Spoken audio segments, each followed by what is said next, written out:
So now it's time to start with the JavaScript part of the project. So for that we need to use the script.js file. Inside of that, first we need to get the reference to this particular element, which is this heading element. So for that we need to create here a variable. So it is like const, and then this is actually a zoom screen.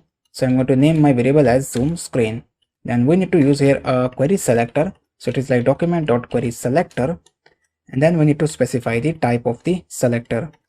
So if I come back to the index.html, so here it is actually a container. So I'm going to select the container, which is the division heading. So it is like container, and then we need to specify the dot because it is a class selector. After that, we need to create the variable which is zoom. So it is actually like 1. So this particular variable value will be used to keep track of the zoom level.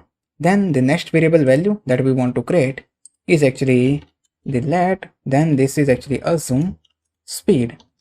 So this will be the zoom speed. So it is like 0.1, which is actually a 10% zoom speed. And after that, we need to set the listener. So it is like document dot add event listener. So we want to listen to actually the wheel event. So that is a wheel event. Then we need to call the anonymous function, and then we need to start its block of the code.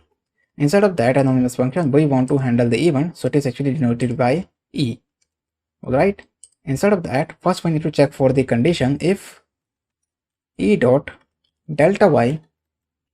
So if it is that condition, alright, and actually I have added here two blocks. This is what if dot delta y. Then we also need to perform the else condition. Okay, so inside of that, if it is delta dot y, because right now the scroll, now why I have used here a y not x, because the scroll wheel of the mouse is actually in the vertical direction, and so we are actually updating the value in the y-axis. So that is the reason I have used here a delta y. Okay, so that is the reason I have used here a delta y. Then first we need to update the zoom screen, because if the zoom is delta y value is greater than 0, then it means that we need to actually scale the zoom speed. So we need to actually positively update the speed of the zoom. So we want to update the style as well. So style dot not computer, it's like style dot transform is equal to, then we need to use the template string, and then we need to terminate it. After that, we need to use the scale because it is a transform that we want to perform. So scale, then to start its block of the code, and then here we need to use the dollar symbol because we need to actually here use the template string characters. So here instead of that, first again we need to use the bracket, then zoom, which is the variable value, is going to increment plus or incremented, then the zoom speed.